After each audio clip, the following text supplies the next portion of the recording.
Hola, ¿qué tal? Una vez más estamos con ustedes en este tiempo tan hermoso que tenemos para compartir la palabra de Dios. Es un tiempo en el que meditamos en esa bendita palabra que Dios nos ha dejado, donde Él ha querido revelarse a nuestras vidas. La Biblia no es el intento del hombre por conocer a Dios, más bien es el deseo de Dios por darse a conocer al hombre. Dios mostrando a través de los escritores bíblicos su carácter, su amor, su gracia, su favor hacia nosotros. Hemos estado meditando en todo el capítulo 5 del Evangelio según San Mateo y hemos aprendido muchas cosas interesantes. Y lo que hoy vamos a aprender no es menos, es sumamente importante y es un asunto que debemos de implantar en nuestra vida, una cuestión de carácter que debemos aprender, porque sinceramente como mexicanos somos muy dejados, como mexicanos tenemos fama de ser flojos, como mexicanos tenemos fama de no hacer bien las cosas, pero esa cultura tiene que cambiar.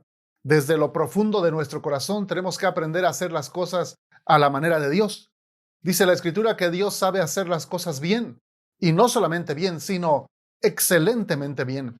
Desde el Génesis capítulo 1, cuando Dios está creando las cosas, dice que vio que era bueno en gran manera. Y así constantemente Dios hace las cosas buenas en gran manera. ¿Qué quiere decir? Que Dios hace las cosas de una manera excelente. Mateo capítulo 5 versos 38 al 42 dice: Oíste que fue dicho, ojo por ojo y diente por diente. Pero yo os digo, no resistáis al que es malo. Antes, a cualquiera que te hiera en la mejilla derecha, vuélvele también la otra. Y al que quiera ponerte a pleito y quitarte la túnica, déjale también la capa. Y cualquiera que te obligue a llevar carga por una milla, ve con él dos. Al que te pida, dale. Y al que quiera tomar de ti prestado, no se lo rehuses. Bueno, una vez más, el Señor empieza esta porción de las Escrituras haciendo una comparación de lo dicho por Moisés y la nueva forma de vida que él venía implementando. En el versículo 38 dice: Oísteis que fue dicho. Y es que había en el Antiguo Testamento una ley que se refería mucho hacia la venganza. Si no era el corazón de Dios, por lo menos así lo habían entendido los judíos. Éxodo 21, 24 al 25 dice: Ojo por ojo, diente por diente, mano por mano, pie por pie, quemadura por quemadura, herida por herida, golpe por golpe. También Levítico 24, versículos 20 al 21 dice: rotura por rotura, ojo por ojo, diente por diente, según la lesión que haya hecho a otro, tal se hará a él. El que hiera algún animal ha de restituirlo, mas el que hiera de muerte a un hombre, que muera. Sí, parecía que la ley era la venganza. Si alguien te hería de una manera, de esa misma manera tenías que herirlo. Pero el Señor Jesucristo viene a cambiar ese estilo de vida. Él viene a enseñar algo mayor, algo mejor, un nuevo estilo basado ya no en la venganza, sino en el amor. Los versículos 39 al 42 nos muestran estas cosas. Esta es una forma totalmente diferente de vivir la vida. Es un estilo que humanamente no se puede vivir. Óigalo bien. Es un estilo de vida que humanamente no se puede vivir. Es decir, necesitamos la ayuda de Dios. Necesitamos el mover del Espíritu Santo dentro de nosotros para poder aplicar en nuestra vida diaria este estilo de vida que nuestro Señor Jesucristo vino enseñando. Por eso, cada que alguien nos hiere, lo primero que pensamos es en la venganza y no en poner la otra mejilla. Es que traemos una naturaleza carnal, pecaminosa, una naturaleza de pecado que heredamos de nuestro padre Adán.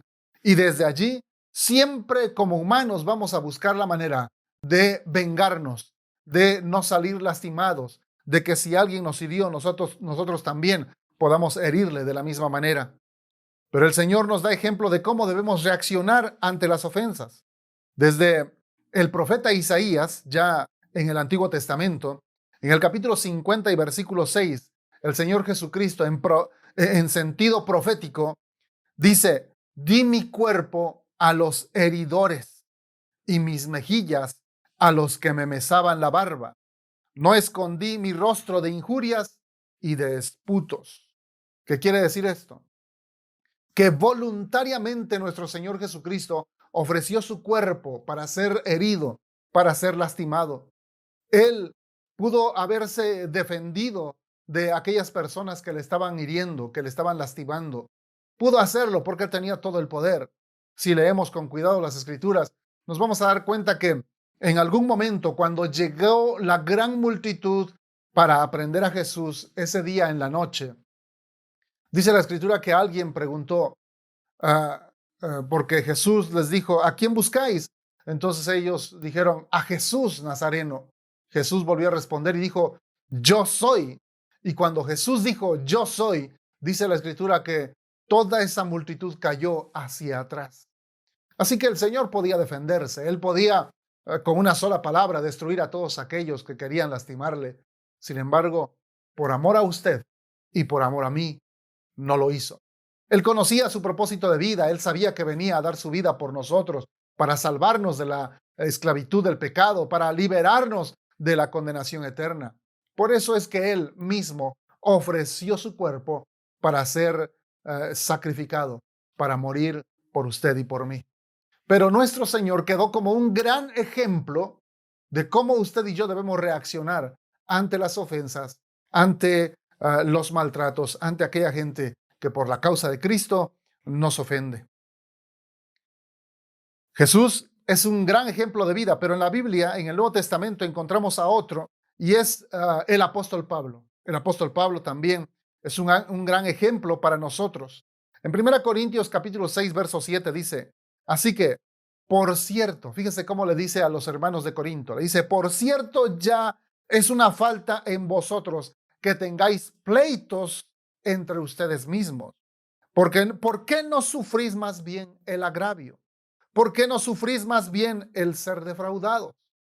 Les está enseñando el apóstol Pablo a los Corintios a que ellos soporten, aguanten el defraude, aguanten el sufrimiento, que no necesariamente tienen que vengarse o ir a las autoridades para acusar cualquier ofensa. No, dice, soporten eso. Es que es el carácter de Cristo. El apóstol Pablo lo entendió y así lo enseñaba. Él enseñaba el carácter de Jesús. El apóstol Pedro también, refiriéndose a la misma enseñanza y ejemplo de Jesús, nos motiva a bendecir y no a maldecir. En su primera carta, en el capítulo 3 y versículo 9, dice, no devolviendo mal por mal, ni maldición por maldición, sino por el contrario, bendiciendo, sabiendo que fuisteis llamados para que heredaseis bendición. Y en Romanos capítulo 12, verso 17, una vez más el apóstol Pablo dice, no paguéis a nadie mal por mal. Procurad lo bueno delante de todos los hombres. En el Antiguo Testamento tenemos un ejemplo de un hombre llamado David, un hombre que estuvo siendo perseguido por mucho tiempo, un hombre que de alguna manera tuvo oportunidad de vengarse de aquella persona que le estaba persiguiendo. Me refiero al rey David. Dice la escritura que por 13, 14 años lo anduvo persiguiendo Saúl, el rey Saúl, a el futuro rey David. David era todavía muy joven.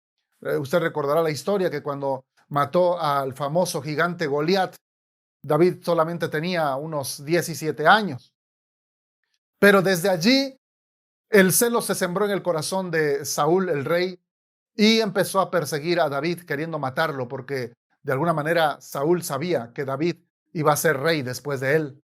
Así que quiso matarlo y dentro de todas las veces que lo anduvo persiguiendo en el desierto, hubo una ocasión en que David estaba refugiado con sus hombres en una cueva muy, muy grande. Y dice la escritura que el rey Saúl entró a esa cueva para hacer sus necesidades.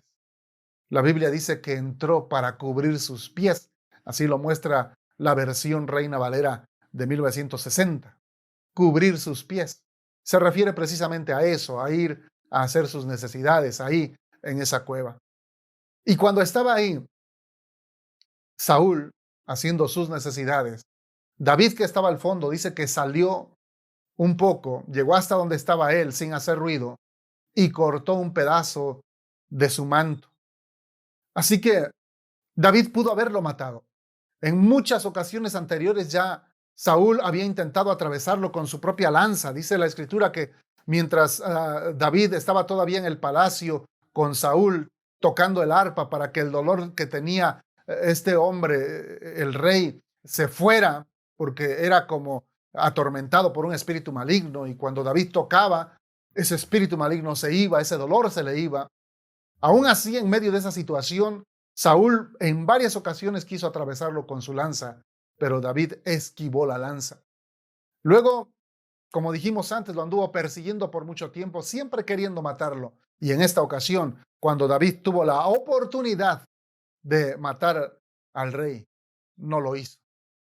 Cuando Saúl salió de la cueva, dice que David esperó a que avanzara un cierto tramo. Cuando ya iba algo lejos, David sale de la cueva también y le grita y le dice: oh rey Saúl, mira, y le muestra ese pedazo de su manto. Le dice: hoy tuve oportunidad de quitarte la vida. Dios te puso en mis manos, le dice, pero no lo hice, porque no levantaré mi mano en contra del ungido de Jehová, porque también Saúl había sido ungido por el profeta de Dios para ser rey.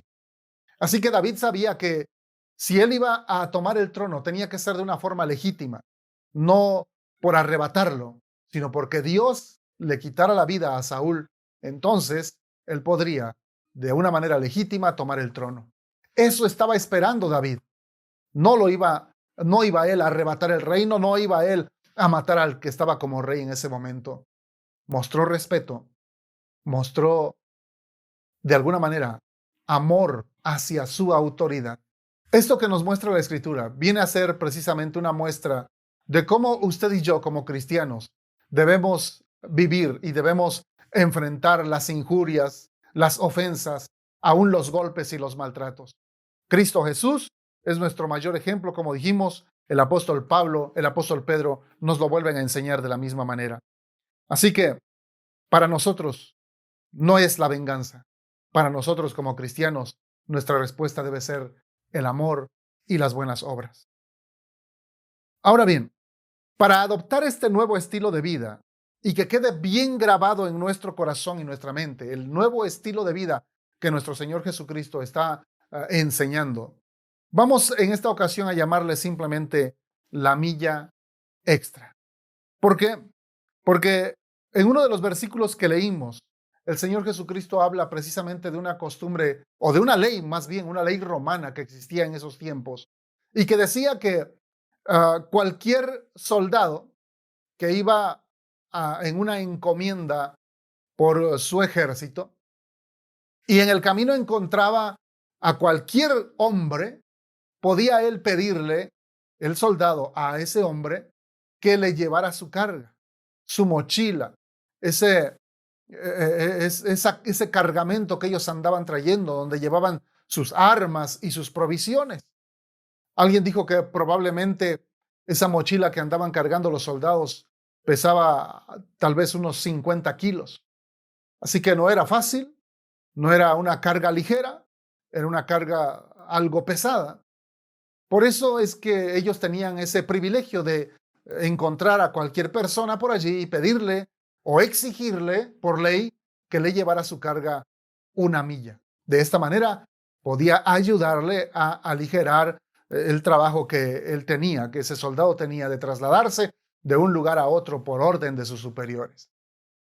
Pero el que recibía la carga no lo hacía contento, no lo hacía con gozo, no lo hacía porque de verdad quisiera o porque tuviera el ánimo de decirle: oye, puedo ayudarte. No, no, todo lo contrario. Iba cargando esa carga que no era suya, que era del soldado, pero probablemente iba en su mente, en su corazón, o tal vez balbuceando, iba refunfuñando, maldiciendo, diciendo: ¿por qué a mí? ¿Por qué me tocó? ¿Por qué hice esto? ¿O por qué tiene que obligarme? Y tal vez lo hacía con una muy, muy mala actitud. Esto era común y hasta hoy es muy común en las familias, en la comunidad, a veces en el mismo trabajo, aunque nos pagan por hacerlo, pero el simple hecho de que nos pongan a hacer algo que no está dentro de lo que acostumbramos a hacer, inmediatamente saltamos y decimos, ¿por qué yo? ¿Por qué lo tengo que hacer? ¿Que no hay otra persona? Aún en la casa, en el hogar, cuando se nos asignan tareas, cuando se asigna alguna tarea a los hijos, de repente alguien surge y dice, pero ¿por qué yo? ¿Por qué siempre yo? Y lo triste de todo esto es que de repente esa misma actitud la llevamos a la iglesia. Y aún dentro de la iglesia y sabiendo que es Dios quien pesa los corazones y sabiendo que es Dios el que va a dar un premio por nuestra actitud, por nuestro servicio, aún así, en nuestra carne, llegamos a pensar, ¿por qué yo? ¿Por qué no el otro hermano? ¿Por qué no la otra persona? ¿Por qué no le asignan a ese la tarea? ¿Por qué siempre me tienen que estar llamando a mí? Y es una actitud constante de renuencia, de no querer hacer las cosas, de querer hacer lo menos posible y querer brillar más. Porque eso sí, a todos nos gusta brillar, a todos nos gusta que nos vean, a todos nos gusta que nos den una posición elevada, una posición de autoridad, pero no queremos hacer las cosas por nosotros mismos. De alguna manera el Señor Jesucristo vino a cambiar eso, a que nuestro corazón sea un corazón como el de Jesús. La escritura nos muestra a través de una profecía que cuando el Padre, el Hijo y el Espíritu Santo estaban planeando la salvación del hombre, el Padre preguntó, ¿quién irá? Y Jesús saltó y dijo, yo iré, heme aquí, yo iré. Así que nadie obligó al verbo, nadie obligó a la palabra, nadie obligó a Cristo Jesús a venir a salvarnos. Él se ofreció. Él quiso venir por nosotros.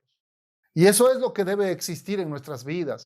Ese deseo anhelante, ferviente de servir al Señor, de no esperar que alguien nos imponga, sino todo lo contrario, que nosotros queramos hacerlo, queramos servir y queramos servir bien, de una manera excelente, conforme a nuestras posibilidades, pero excelente. A todos nos gusta lo bueno. Cuando vamos de vacaciones, de acuerdo a nuestras posibilidades, buscamos el mejor lugar. Claro, hay personas que tienen mucho mejores posibilidades y ellos no van a buscar un hotel de cuarta, van a buscar lo mejor. Hace muchos años el mejor centro turístico del mundo decían que era Cancún. Ahora han surgido hoteles con 7 estrellas en lugares que antes ni conocíamos. Hoy está una ciudad en los Emiratos Árabes llamada Dubái, donde existen esos hoteles. 7 estrellas. Excelente servicio, de lo mejor que hay en todo el mundo. Y todos quisiéramos estar ahí porque de alguna manera a todos nos gusta lo mejor, lo excelente. Nos gusta el buen servicio, nos gusta que nos atiendan bien. Pero ¿cuánto cuesta ese servicio? Sí, tiene un costo, tiene un precio y un precio muy elevado. Pero la pregunta en este momento es, ¿qué tan dispuesto estás tú a servir bien a las personas que están a tu alrededor? A los hermanos, a la familia, a los hijos, a los padres, a tu jefe inmediato. Por pesado que sea, porque de repente encontramos a jefes que son pesados, que son duros, que son impositivos, que son ofensivos y que van a querer oprimirte, exprimirte, presionarte, esclavizarte. Pero aún en medio de una situación tan difícil así, el Señor Jesús dice, si te piden llevar una milla, esa carga, ve con él 2. Es decir, da tu milla extra. Haz algo más de lo que te están pidiendo. No te conformes con lo mínimo. No te conformes con el estándar. Da más, da más. Y de alguna manera esa persona que te está oprimiendo, que te está ofendiendo, que te está lastimando, o que está abusando de ti, va a poder ver una diferencia. Y cuando te pregunte por qué eres diferente, podrás dar testimonio de Jesús. Y Jesús va a ver ese deseo en tu corazón de querer cambiar las cosas, de querer mejorarlas, de querer obedecer su palabra. Y Él va a obrar un milagro en esa persona, sea con tu jefe, sea con tu padre, sea con el esposo, sea con algún vecino pesado, sea con cualquier persona. El consejo de Dios, el consejo de Cristo es: ve con Él 2 millas. Da tu milla extra. Da tu milla extra. El Señor Jesús no se quedó corto. Él dio todo. Dio su vida, dejó que su cuerpo fuera atormentado, golpeado, lacerado, literalmente despedazado, con tal de salvarte a ti y salvarme a mí. Y eso es lo que Él espera de nosotros. Tal vez no tengamos que ser despedazados en el sentido literal, pero tal vez de alguna manera moral, tal vez sí. Tal vez alguien habla mal de ti, tal vez alguien ha levantado un falso testimonio. Aún así, da tu milla extra. Lucas capítulo 6, versículos 31 al 34, dice la Biblia: y como queréis que hagan los hombres con vosotros, así también haced vosotros con ellos. Porque si amáis a los que os aman, ¿qué mérito tenéis? Porque también los pecadores aman a los que los aman. Y si hacéis bien a los que os hacen bien, ¿qué mérito tenéis? Porque también los pecadores hacen lo mismo. Y si prestáis a aquellos de quienes esperáis recibir, ¿qué mérito tenéis? Porque también los pecadores prestan a los pecadores para recibir otro tanto. Aquí una vez más, el Señor Jesucristo nos dice lo mismo con otras palabras.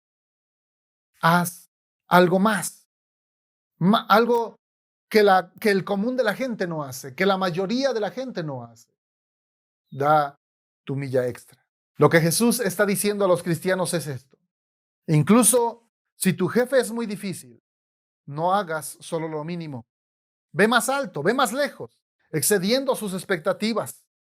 Pero ten cuidado de tus motivaciones. No actúes de esta manera esperando una promoción o un aumento de sueldo. Hazlo simplemente porque quieres agradar a Dios. Simplemente porque quieres obedecer a Cristo. Y de esta manera, Dios va a orar en la vida de aquellas personas que hasta este momento te han estado maltratando o te han estado ofendiendo.